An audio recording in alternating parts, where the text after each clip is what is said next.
Welcome to my live stream,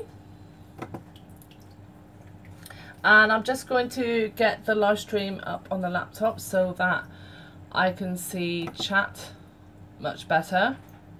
Today I wish to talk about a topic which is science a religion?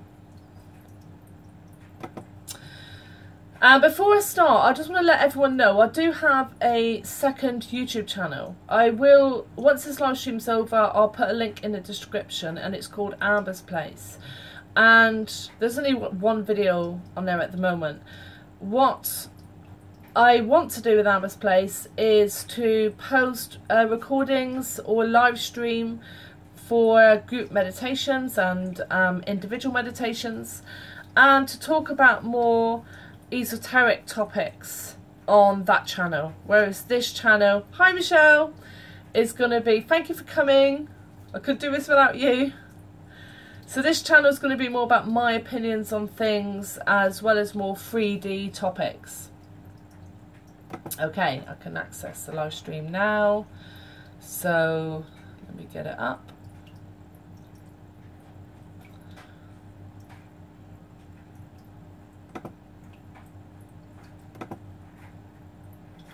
There you go. Pop out chat. Okay. So I've been talking to a lot of people online from all over the world. Hey Sika, good to see you. For a while now about all sorts of esoteric topics.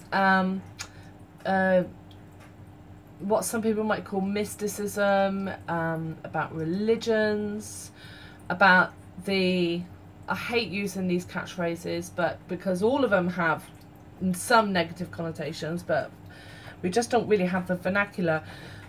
So about the ascension period, waking up, higher consciousness, the law of one, the law of attraction, all those kind of topics, as well as various conspiracy theories. Many of them aren't even theories, they're conspiracy facts, but people still call them conspiracy theories.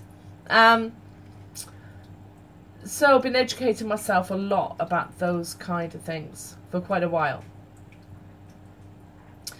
So one of the catchphrases you hear a lot in these communities is that science is a religion, or is like a religion. And that's the trouble is, in my opinion, that's not correct. That's not factually correct. Hey Boom Boom, nice to see you. Science is the opposite to a religion. A religion is a belief in something, the key word being belief. So that means believing in something without conclusive proof of its existence. That's when you're religious, so you subscribe to a religion, you believe a set of beliefs under that kind of umbrella. Science is different from religion because science deals with the physical world. It doesn't deal with what we now call the spiritual or energetic or esoteric realms. It deals with the physical world and on what we can measure and quantify using our 5 senses, physical senses. So science is not a religion in that respect. There is an argument, and that which I would agree with, that some scientists, I'm not going to say many or most because I have no way of knowing that, but some scientists do act in regards to certain scientific knowledge as if it was religious dogma. And what I mean by that is these scientists are incredibly resistant to change.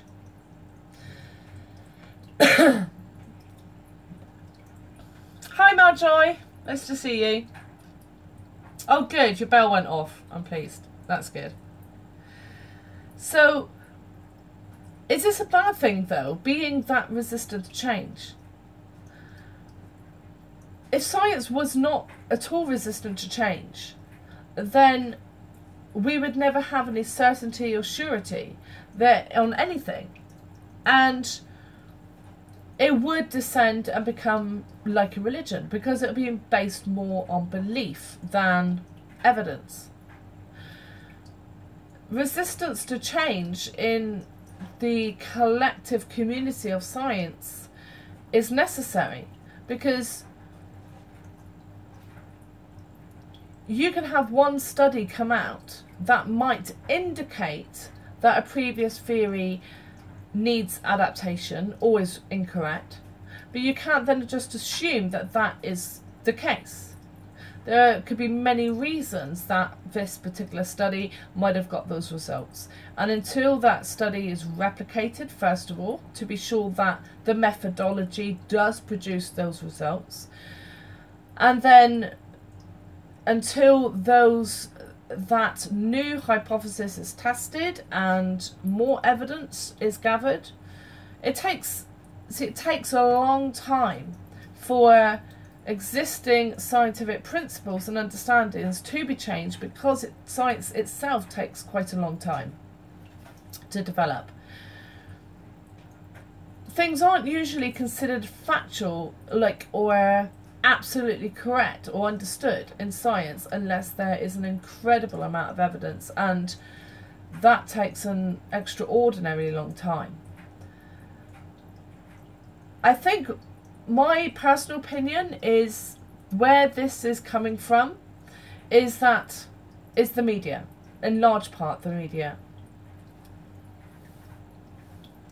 So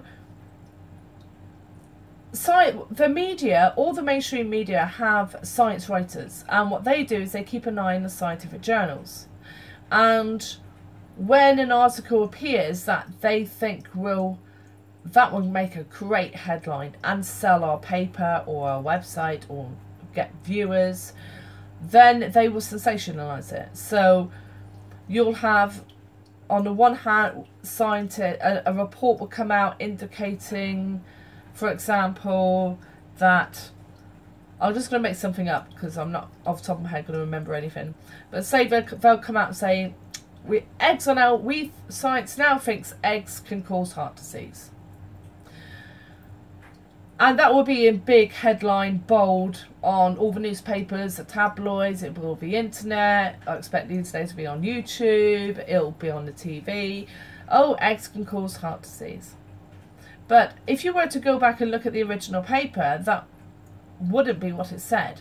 In all likelihood, it would say something like a conclusion that these results indicate there might be a causal relationship between eating, 30 eggs a day and an increased risk of coronary heart disease, which is completely different to what the media will present it as.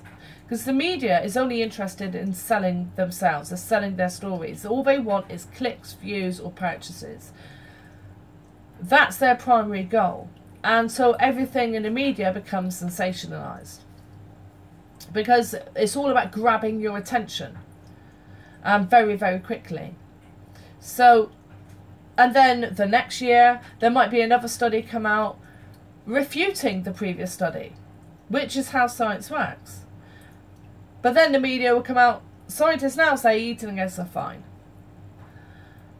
So I think a large part of the distrust in science, it's not the only thing, and I'm going to go on to that, but the distrust, a large part of the distrust in science in the general public is because of the way the media handles and portrays those scientific, the new scientific knowledge, and how the media is largely responsible for disseminating scientific knowledge and understanding to the public, which is a huge issue, it's a huge problem.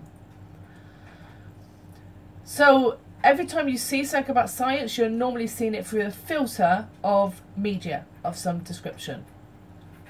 So you need to bear that in mind If it's something that really grabs your attention and you're interested in, then go and see the original article.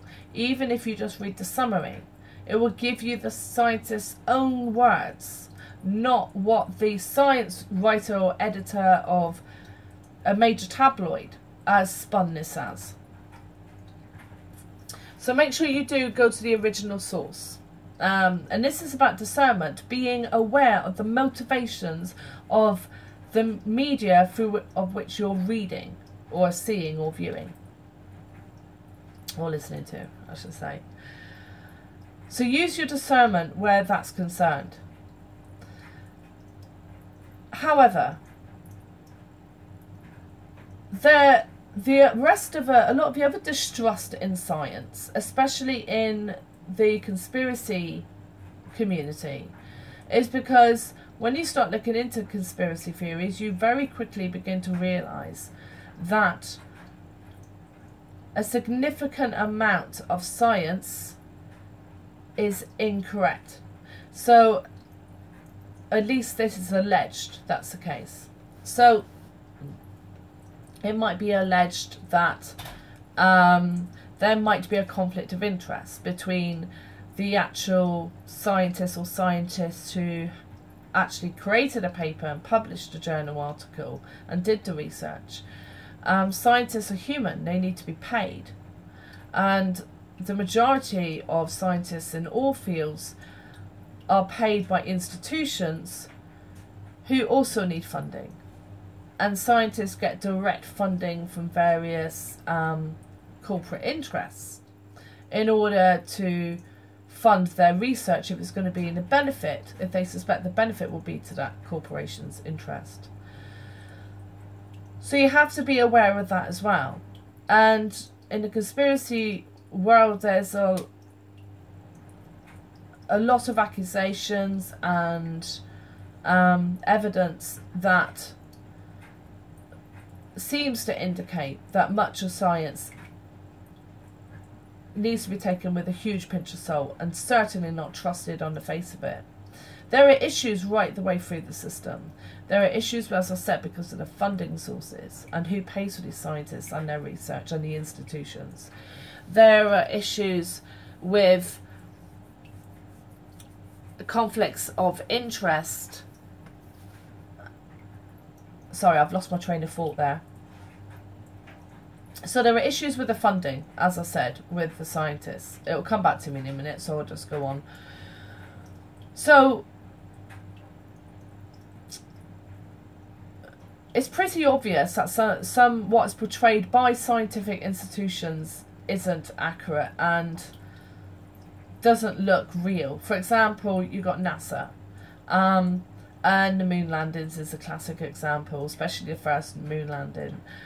There's a video, and I think it's called Something Funny Happened on the Way to the Moon, or something very similar to that. And you can find it on YouTube or online. And it's a documentary, and that shows the original film footage, allegedly, that NASA took, which that film footage they shows that they did pull a fast one on us with that. And there's so much analysis done on the moon landings, so much of it by so many different people, to show that things just don't add up.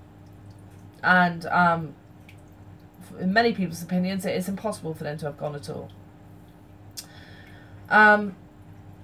So you do have to use your discernment, and you do have to check back to the sources of information and look at their conflicts of interest as well, and what agendas and motivations they'll have. But of course, this isn't really feasible for the average Joe to do this. People have got work, they've got lives to live, so it's perfectly understandable why people rely on the media to give them their information. And it's been deliberately, the public has been deliberately encouraged to do that, because when their prime source of information is the media, the mainstream media, once you control the mainstream media, then you more effectively control the minds and the thoughts and the opinions and the understandings of the general public. So my suggestion is to find people who are very good at critically analysing science in the alternative community and follow them. So you get new thoughts and new ways of looking at things. So you're not just relying on the very biased and very controlled mainstream media.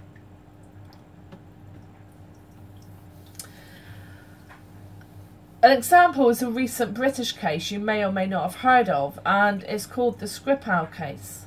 And it's a drama that's going on over here. And I only know cursory amounts of information about it. For example, I know it happened in Salisbury, or you might say Salisbury, that's phonetically how it's spelled. And it was a nerve agent attack allegedly, on an ex-Russian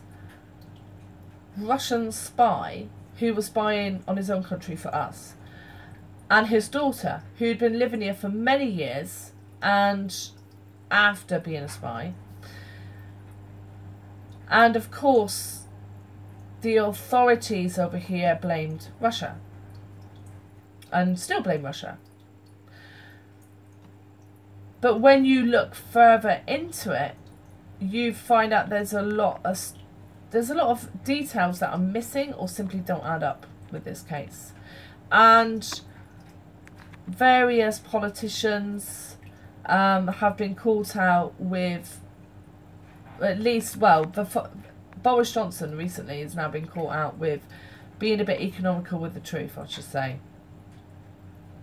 But this is also based on science, because it's a nerve agent and they're using very credible and well-respected scientific communities within the intelligence service to back their claims, the general public automatically generally believe it's true.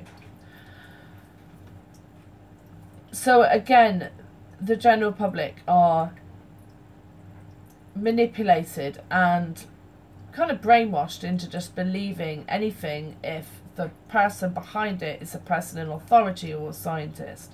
And we are raised to look at scientists this way. We're raised to look at them with instant trust and credibility simply because they're a scientist. But those in the more aware communities have learnt through their own personal experiences as well as their research that not to do that, not to just assume that because somebody's wearing a white lab coat and has got glasses on or speaks with a posh accent or has a degree or a PhD, it's not to just assume that they are a person with honesty and integrity, or that even if they are, they're not being coerced in some way to violate those aspects of their character. And think about scientific inventions that we all use every day. Just look around you. Almost everything is only in existence because of science. It wouldn't have been in existence if it wasn't for science. And scientists. So science is necessary. It's important.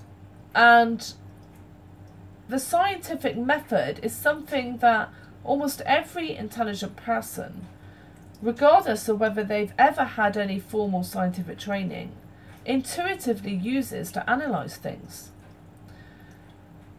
So the scientific method is sound.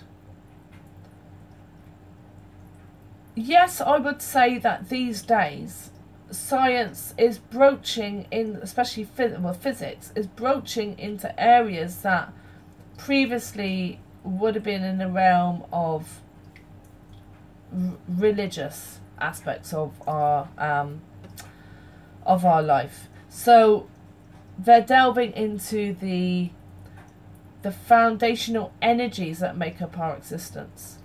They're continuing, and more so it seems, investigating whether the existence of the soul and the spirit, of the auric fields.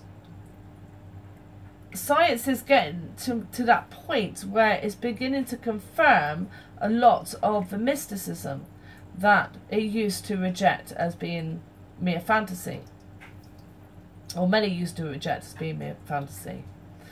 And I think that's inevitable, and it's a natural part of the progression of scientific development. That I think if any intelligent species was to begin their scientific journey, they would start on what to them would be the physical realm, before delving into realms that we don't necessarily see or detect with our physical senses. I mean, surely that would be the logical way of doing it anyway. So I'd imagine any culture or civilization would go down the same route. And who knows, they probably have the same arguments and the same discussions as we do now. To me, I think that's incredibly exciting. Because it's all very well to believe something, but it's another thing entirely if the mechanisms behind that are understood. So believing you have a soul is very reassuring, and it's one thing, but for example, all my experiences that I've had in my life, I am very well aware they are all filtered through my own physical brain. And I have grown up and I have formed mental schemata, which is a way of understanding something from my culture and from my education. I cannot be 100% absolutely certain that anything I've ever experienced I've interpreted correctly, because it's all filtered through my own perceptions. But when science, the scientific community, goes through its process of gathering evidence and showing that something is correct or is true, then that's important, because that's objective analysis of a phenomena. Me analysing something I've experienced, a phenomena, is subjective, and they're two entirely different things. So that's why I think science is not a religion, although there are aspects of the scientific community that make it appear, and certain scientists behave as if it is a religion. But science itself is most definitely not a religion. I'm just going to check chat, see how everybody is.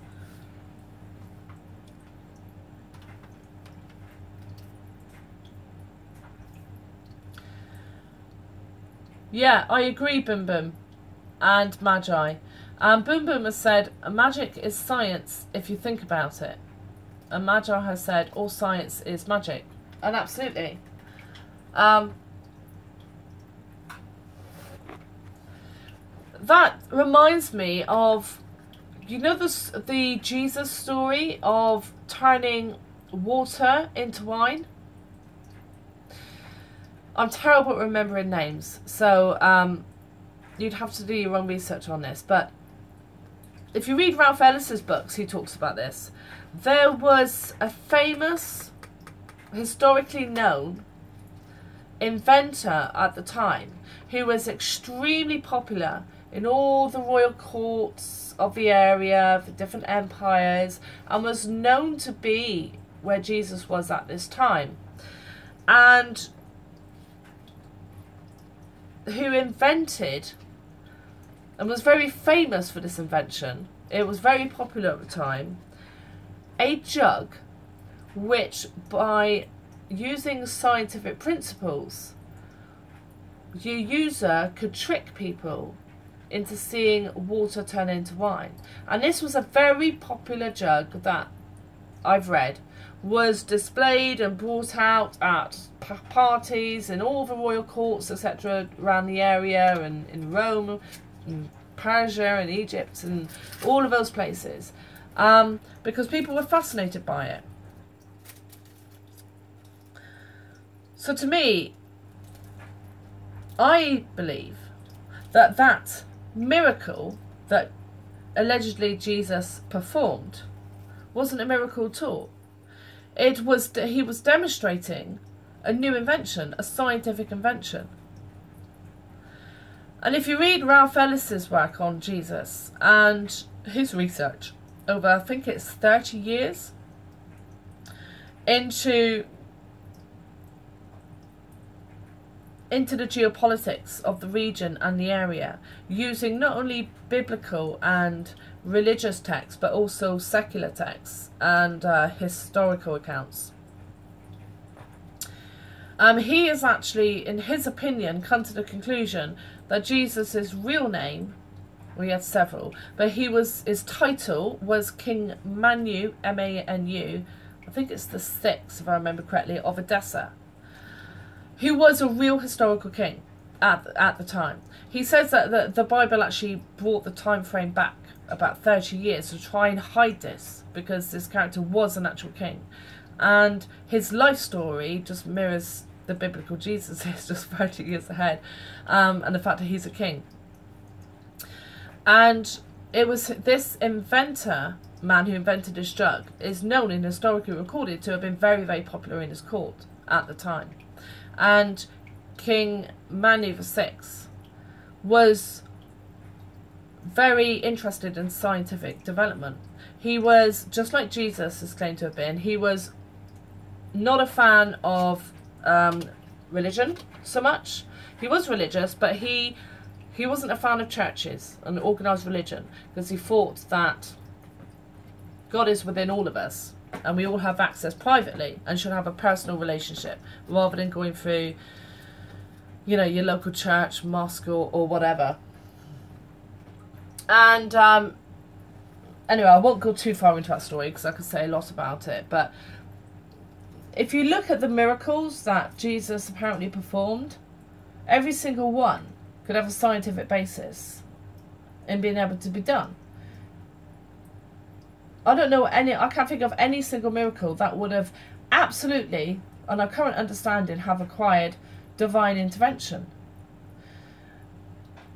And when you get into this kind of conspiracy world and start doing your research, you find that although to us it's portrayed that people at that time were very primitive, they were far from primitive. In fact, their understanding of a lot of things were superior to ours today. That human development has actually gone at a peak and then into a trough and is now on the rise back up in terms of our technological and scientific and spiritual understandings. So I would say that Jesus' miracles themselves required science in order to be done. I'm just going to check chat.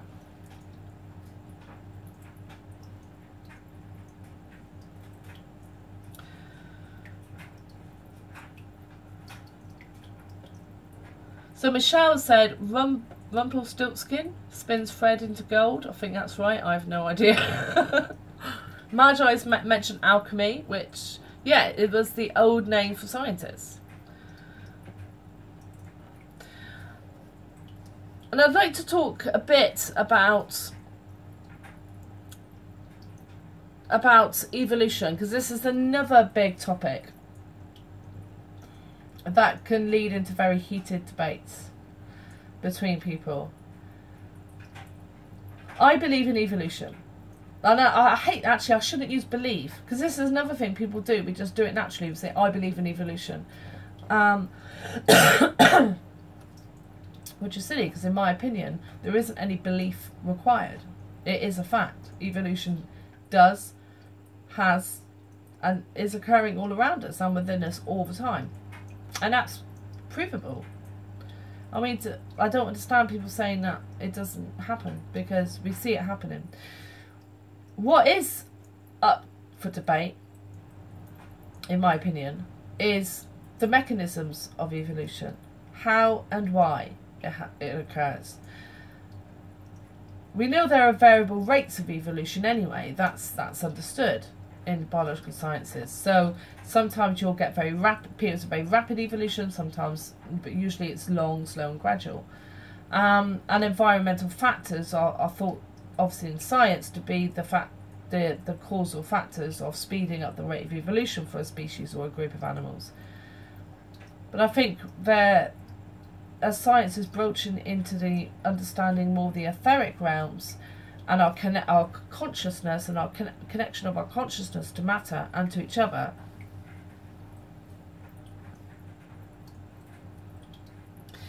that I think it is becoming more understood that there is a consciousness aspect to evolution, driving evolution as well. In my opinion, by us, we drive our own evolution, or at least we influence it via our consciousness. Guys, is my connection okay? Because I keep getting a red thing come up on my phone saying very bad connection.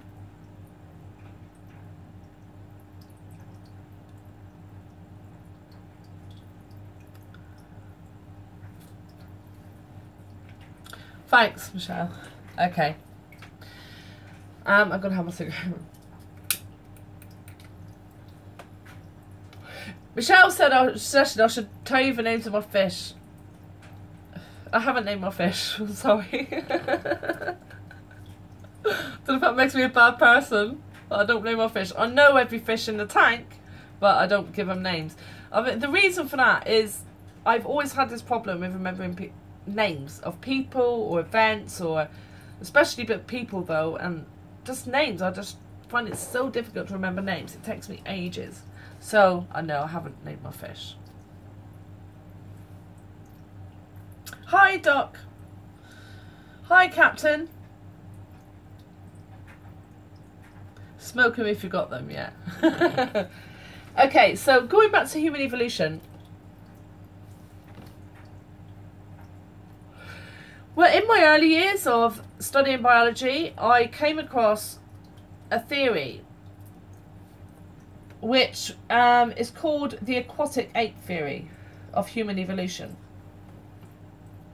And I was very interested in it for quite a long time because to me it seemed to explain an awful lot that the standard model of human evolution didn't explain. I mean, even when I learnt about it in school, I remember thinking this is utter rubbish.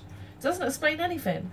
And then at uni you learn more depth about it and you realise that it's just the model, the standard model of humanity's evolution from our most recent chimpanzee-like ancestor, not the chimpanzee, but chimpanzee-like ancestor, they think, and ourselves, just doesn't make any sense and doesn't, even in terms of evolution, it doesn't make any sense. So that seems to be a load of rubbish. It always seemed to me. But the aquatic ape theory I thought was very promising. Unfortunately, it was discredited almost from the start, primarily because the woman who was the main proponent of this theory from the 1970s, her name was Elaine Morgan, was not a scientist. So how on earth could a non-scientifically trained person see through the holes in our theory? That was kind of a reaction from the scientific community. And yes, she wasn't always right. You know, she, in her books, and she wrote several books, they're really interesting. The first one was called The Descent of Woman, and that was fascinating. And yeah, some of the things she suggested seemed to indicate an aquatic phase in our evolutionary past in her books were later proven to be not correct as our understanding of things improved. But to me that doesn't discredit the whole theory. And when you look at many of our physiological features that make us unique among the primate world, many of them are well known in aquatic mammals. For example, the ones off the top of my head that I can remember are very thick subcutaneous, that's underneath the skin, fat layer. Our babies are born incredibly fat. So much so they float. That you don't see that in the primate world.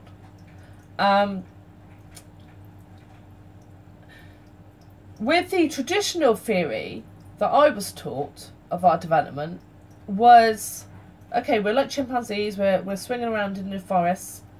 There's a climate change. The forests start to die off. So our ancestors come down to the ground and start walking around in the ground ball to get from tree to tree because the trees thin out. And so that was the driver for us to become bipedal, to walk on two legs. The main reason for that, I was told, was because they were higher and they could see over the grasses better and see predators coming, which doesn't make any sense whatsoever. It's all very well just standing up and seeing a lion coming, but if you can't run very efficiently away from it, what's the point? If you're not near trees. And then it was a case of you come out into the savannah, they came out into the savannah more, they got too hot because the climate had warmed up, so they lost their fur. They kept the fur on the head because to shield them from the solar radiation. But then they got too cold, they lost too much fur, so they developed a subcutaneous fat layer. But then we got too hot, so they developed the ability to sweat. I mean, it just doesn't make any sense whatsoever. Not in evolutionary purposes, it just really doesn't. So the aquatic ape theory, the subcutaneous fat layer and the ability to sweat and the hairlessness can all be explained with spending more time in an aquatic environment. No, they weren't suggesting that we became aquatic and then came back onto the land, but that at some point in our evolutionary past, our ancestors were forced to spend more time in shallow water than before. And because of that, they developed characteristic traits, physiological and behaviourally, which were sending them along the evolutionary path of eventually becoming fully aquatic mammals. So the subcutaneous layer is very common in aquatic mammals. The ability to sweat salty tears and salty sweat, also very common. Doesn't really make much sense on land animals. The hairlessness, absolutely required for swimming, for streamlining. And also the pattern of our hairs follow the flow of water from head to feet, if you're moving horizontally through water as well. Our diving reflex, obviously required when you're diving. It's not very well developed in us, but many people have more conscious control over it, and there are cases where people have been able to, with training, get to the point where they can literally consciously close their nostrils completely when they dive into water, because the muscles are there, they're just not very well developed neural pathways. Where else was it? I'm trying to think. The bipedalism, obviously that makes loads of sense if you're spending a lot of time in water. A, because it makes you higher, and B, it's more streamlined when you're swimming. No, Bob, sorry. Go see a doctor. The webbing between our fingers and toes. And some people it's really pronounced. Again, characteristic of an aquatic or semi-aquatic lifestyle. And the very strange physiological sexual organs of humans. So in terms of relation to body mass, the female breasts are generally are huge compared to other primates if you were to scale them up to the same size as we are. But they make perfect sense if you were spending a lot of time upright in an aquatic environment, because they float, or if they're big they float. The long hair makes more sense because like primates, our babies are born with a very good grip reflex. So we've got something to grip attached to the mother in the water. This was what was in her book anyway, I can remember. And then the size of the male genitals. I don't know if I can say penis, but I'm going to say it anyway. They might shut the live stream down, I don't know. But the male penis and the scrotum is huge as well, and compared to body mass. And the placement of the vagina is very ventrally orientated, which is different from primates, which is more dorsally orientated towards the back. But again, that is kind of part way along, her argument was, towards us becoming fully aquatic mammals, where the vaginal entrance has to move right from the back to the front and be much, much longer as well, the canal. Which is why aquatic mammals have humongous penises generally, because the vaginal canal for female has to be so much longer. So it all seemed to make much sense to me, and of course it's still not accepted. And now I've learned about the Sumerian tablets and the alleged possibility that we were genetically created. We are a hybrid species. Also, before I forget, I did hear that they found another Lucy, a fossil older than Lucy, an Australopithecine, that years ago I saw this, that they now think bipedalism came before losing our hair. Now that would also tie in, be an alternative route, but tie in with the aquatic ape theory, because the theory is that we started the transition of all these traits when we were more back before Australopithecines, so back to the primates. It's unlikely that we became fully bipedal during that time, or lost or developed such as thick a subcutaneous fat layer, because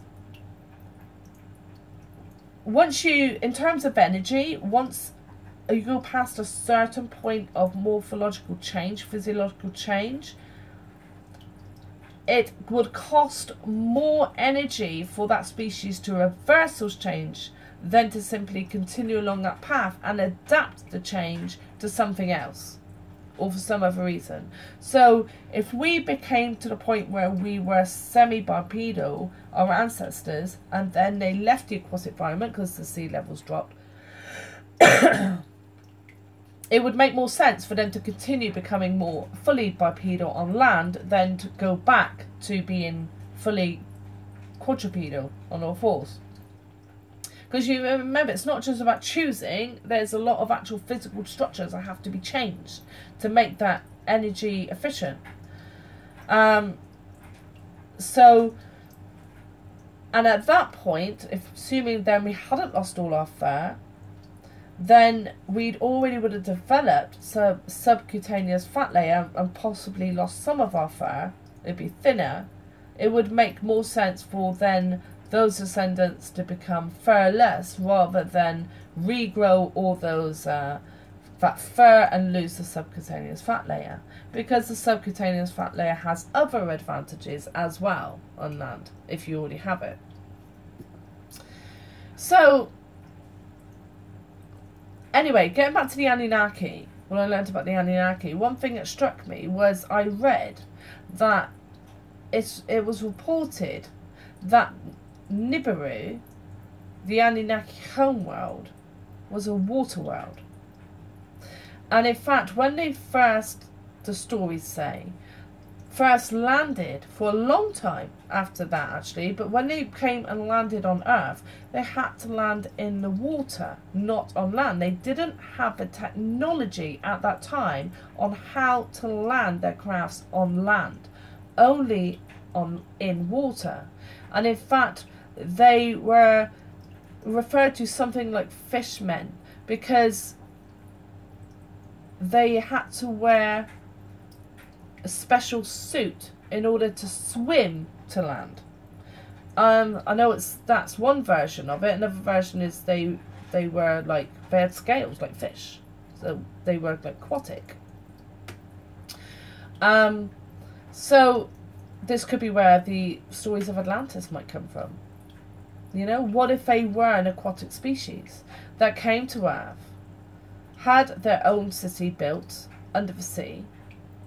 You know, there's a lot of references to that in the Sitchin's work and other people's works, that, you know, Hades under the sea, there's a lot of water references, and the Anunnaki seem to put water and aquatic references in almost everything, it said. Hi, Uni Rach. Thank you very much. So, they seem to be very fascinated with water. I mean, that's where a lot of the, you know, the thoughts that space is water, or like water, comes from. The floodgates, etc., etc. It would make a lot of sense to me that the Anunnaki were an aquatic species. Which would also make sense as to why it was such a hell, literally, because we later kind of referred to it as hell, for them to be mining in the underground mines in South Africa.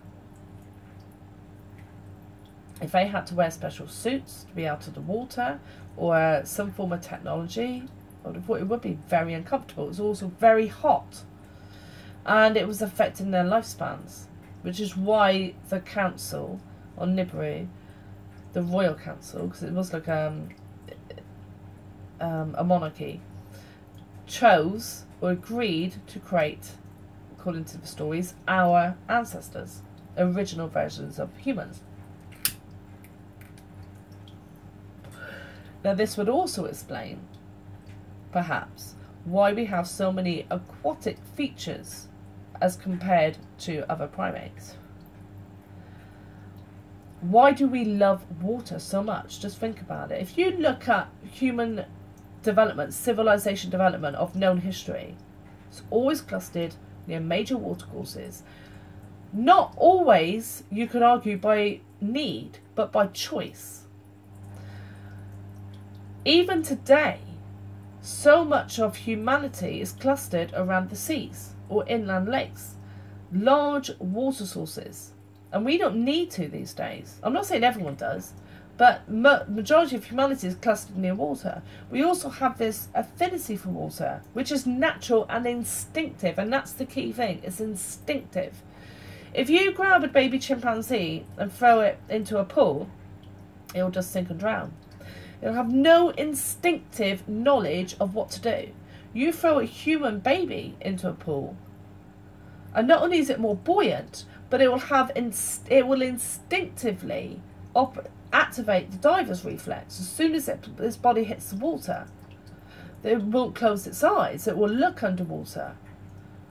Now, I'm not saying it will drown, but there is instinctive, natural responses humans have as to what to do to save our life if we come in contact with water.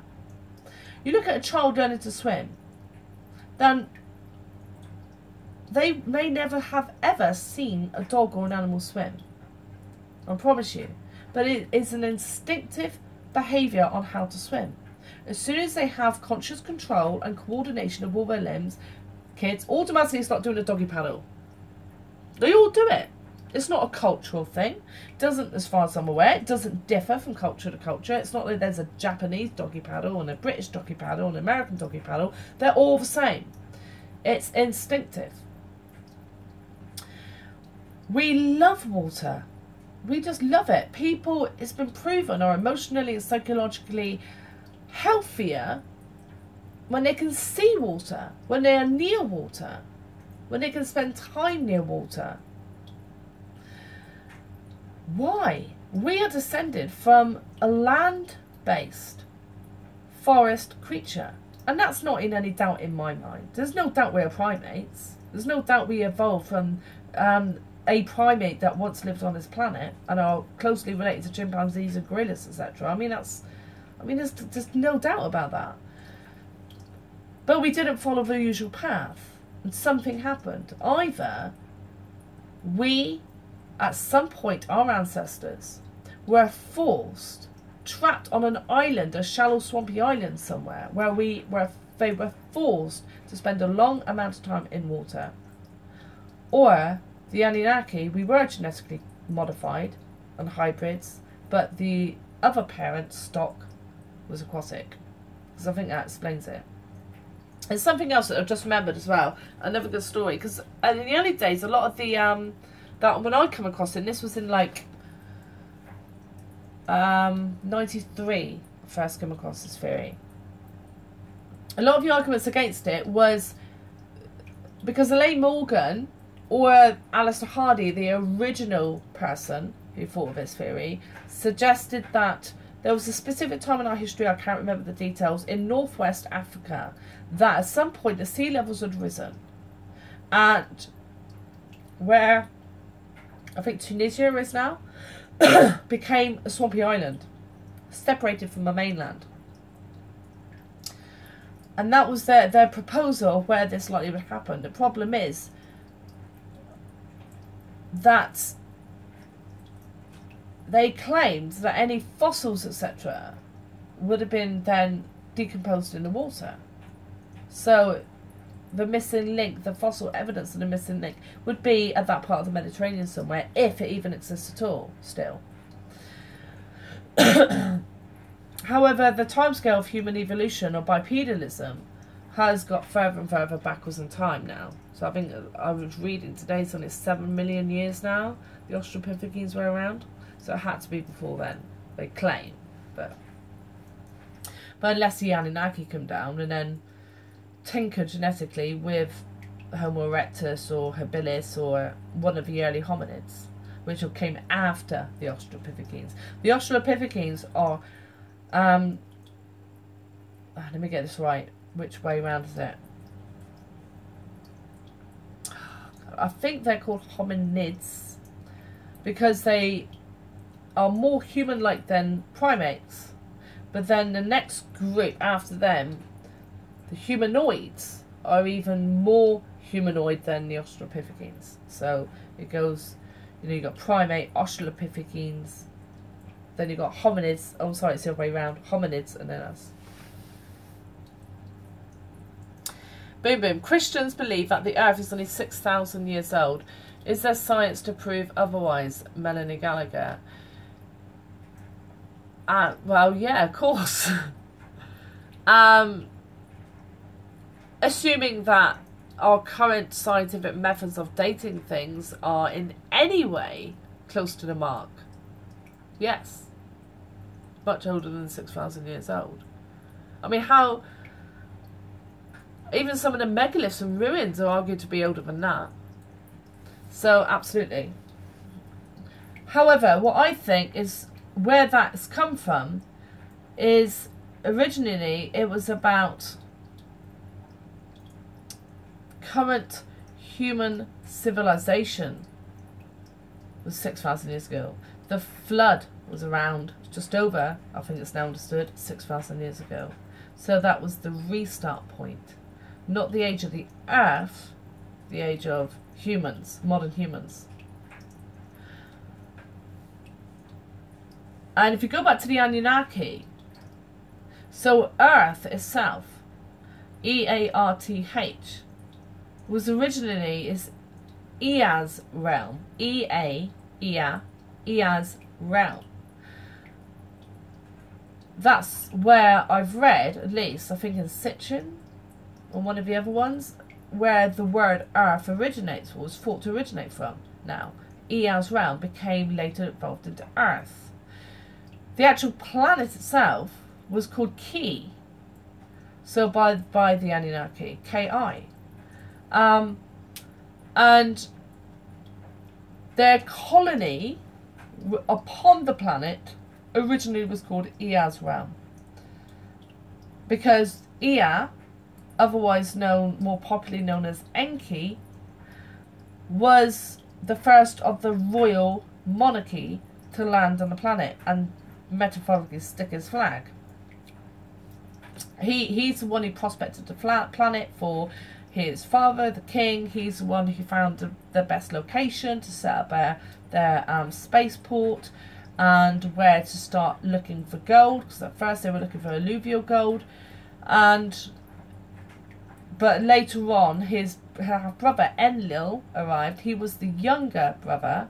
However, because of the way that they determined line of succession, because Enlil's mother was I believe a half sister of the king, whereas Enki or Ea's mother was not, Enlil contained more of that family's genetics and therefore had a succession. So when he arrived, there was a dispute, and there was even a sister was involved, a half sister, and eventually there was a case of the king came to Earth. I think he only ever came once. They drew straws, and basically Enlil got key as it was appointed to be in charge of the entire operation, and Enki was only then relegated to being in charge of the mining and scientific aspect of the operation. So it's alleged Enlil stayed in the Middle East, and Enki went off to Africa, South Africa, where his base of operations was.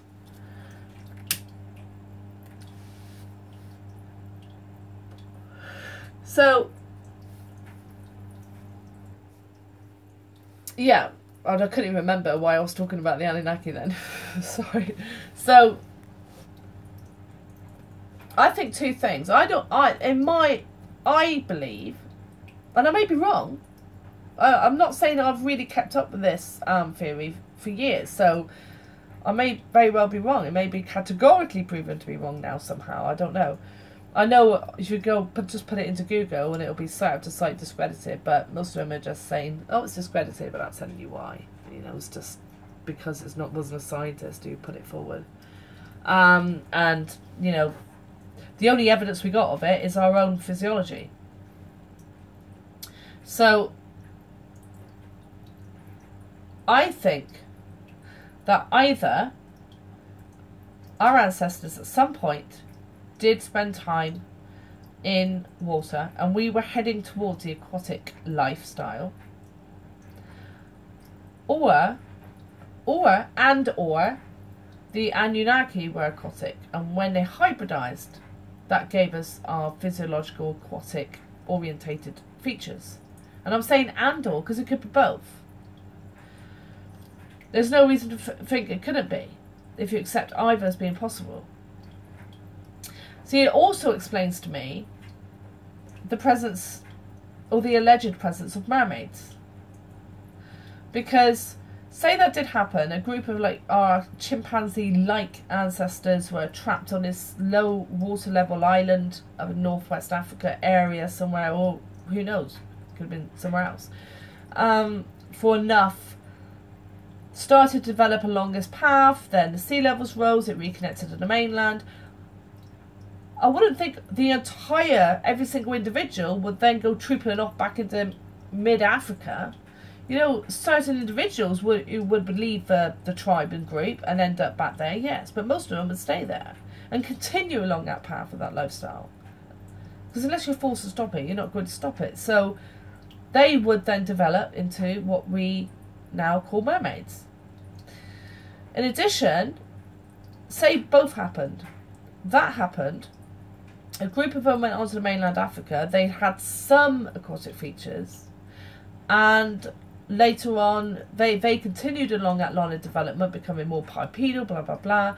Anunnaki came down, took one of those, you know, hybridized with their aquatic features, and suddenly you got something that looks like us, which is even more aquatic. The Anunnaki didn't get every single representative of that species. So, what would have become of them? Well, what about Bigfoot? Yeti? All of those? You know, the version of those on every continent on the planet. So, apart from Antarctica, I should say, as far as we know. So, in my opinion, those creatures are what we should be like if the Anunnaki did dabble with us, in my opinion.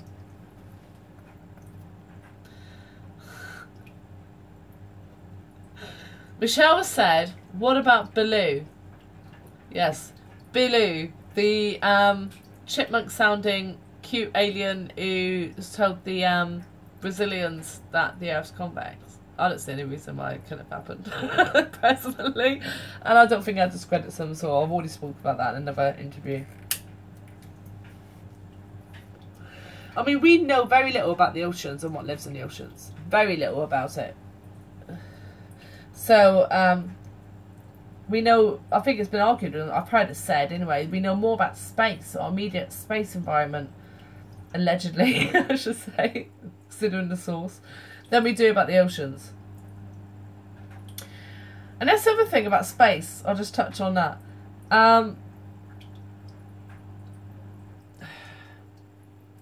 You know, with the flat, I hate saying flat earthers as well, because it just paintbrushes everybody who doesn't believe in the globe model or thinks the globe model may not be true. But those who suspect that the globe spheroidal-ish model of the earth that we've been taught, very long title, many of them would argue that space does not exist. The problem is we don't know that. Just because certain space agencies and other scientific authorities have lied to us, misrepresented things, doesn't mean you can then throw out all scientific understanding because of that. That's like saying that every time any politician anywhere in the world opens their mouth, they're lying to you. Now, you can start on the assumption, and it's probably a good idea to start on the assumption that they are, so you then prove they're not. But that's about discernment and doing your research, but not to just, no, they're all lying. Everything they say is lying, just because they've been proven, some of them, to lie to us repeatedly in the past. So you can't, in my opinion, you can't say that space does not exist. I'm not saying it does. I'm not 100% sure either way. But I'm not going to plant my flag in either camp. Because at the moment, because of the credibility of the source of such information is now very questionable, you have to question that. But not, in my opinion, to extreme that no, that I believe there is no space. Because to me, that's religious dogma. That's a dogmatic mindset. That is harking back to religious understandings of our physical world and space. And that's not a good idea. It really isn't. It may prove to be correct. But we can't just go around just assuming everything on belief alone.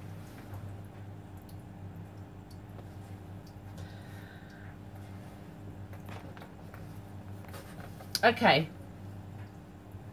Thanks, Michelle. Sorry, just a message. So, we have to be very careful here. You know, you have to be very careful in just throwing everything out because one part of that community authority has been, in your mind, proven to have been deceitful and lied to you. Because most things are a mix. You know, I've heard it said, for example, right, going on the other side of Flat Earth, it's Operation Mockingbird. It's the CIA put it out in the 60s with the intention of discrediting conspiracy theorists. Because they knew that these people who were truth-seeking would look into it and some would become convinced. Of course they would. Especially in America, which is very religious, in from what I realise. Get to know Americans. You may not think you are, but you are. You really are. Sorry.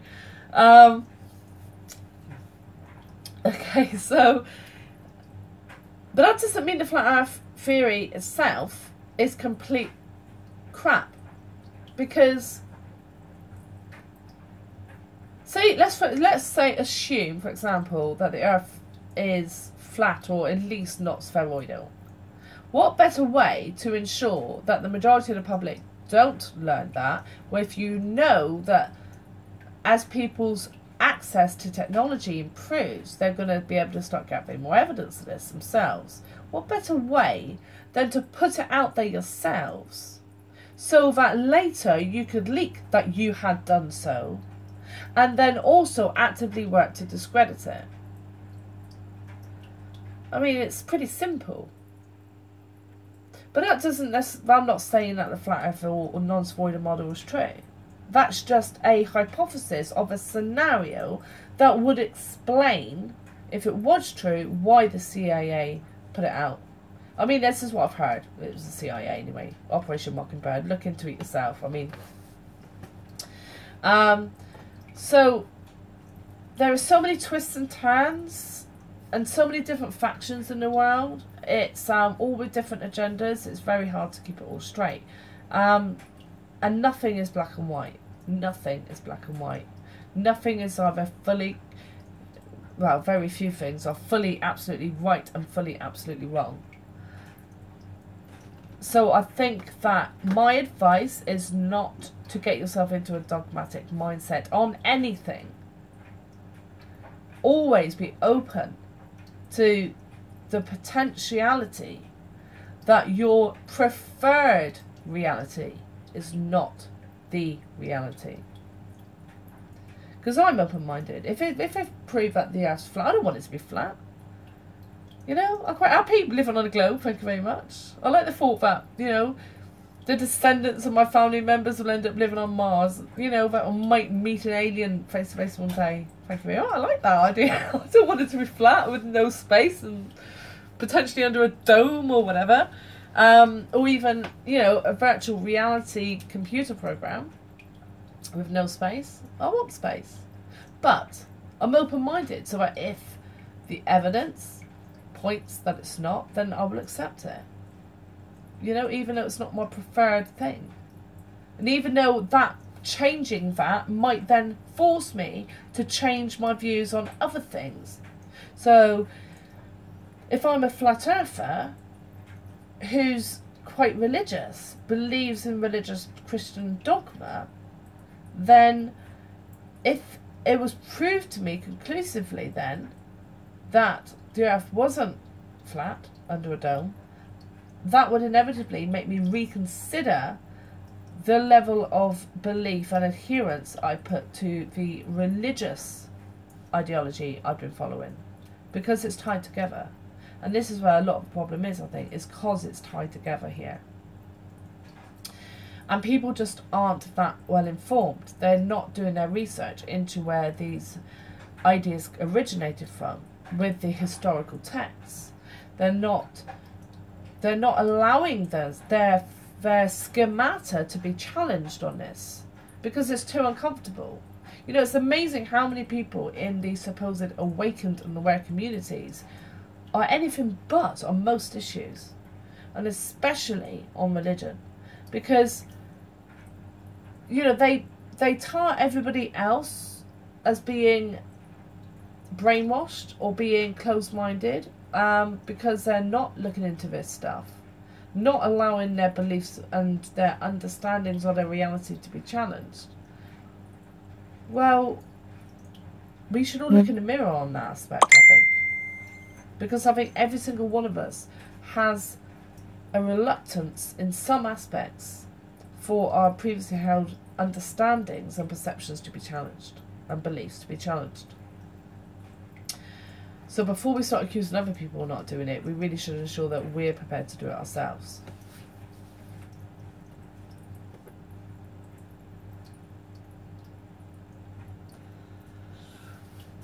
Oh, fries are up. Boom, boom. You're making me hungry. That's just not fair. Not fair at all. Okay, so later on I'll do a video on more in depth on the aquatic ape theory. I'm sure I've got her books somewhere. They're here somewhere anyway. I've had them for years. Haven't read them for years though. But if not, I can find out online, obviously. And I think that's all I want to talk about tonight. And I will be doing more videos soon. So please remember to like this video, share, and if you're not already subscribed, please subscribe and tick the bell notification thing. Remember to do the same to my other channel. It takes, when I end a live stream, it takes a while for it to process, and until that's done, I can't edit the description and stuff. So when I say I'm going to post links or whatever things in description, just check back a bit later, because it won't appear there straight away. I don't want you to just hang around, keep refreshing, waiting for it. Okay, what is it dinging? Yeah, thanks, Michelle. Michelle's posted an invite link to our Discord channel where you can come in, you can talk to me, you can talk to other people. It's in the chat. And I'll put also an invite link to that in the description. Now, because of the settings, it'll only be active for a day, not for any longer. So you have to put a time limit, and I'm not going to leave it going forever and ever. So, but if you watch this and it's after the 24 hours and the links aren't active, message me. I will put, I know you can message on YouTube. I found that I add messages feature. So there's a way you can message me on YouTube. If you don't know how to do that, because I don't even know how to do that to people, I will put an email address in the description as well. So you can email me. So you can always email me and ask me for an invite. It's not a problem. And I'll send you an invite. Thanks, Sika. Thank you very much. Oh, I've just said all that. And Michelle's just said, the one I just posted will never expire. So you're alright. It'll always work. Okay, guys. Alright, well, I'm heading back to Discord. And thank you, everyone, for coming. I hope you enjoyed my monologue. And, yeah. Speak to you soon. Thanks, Bad Eye.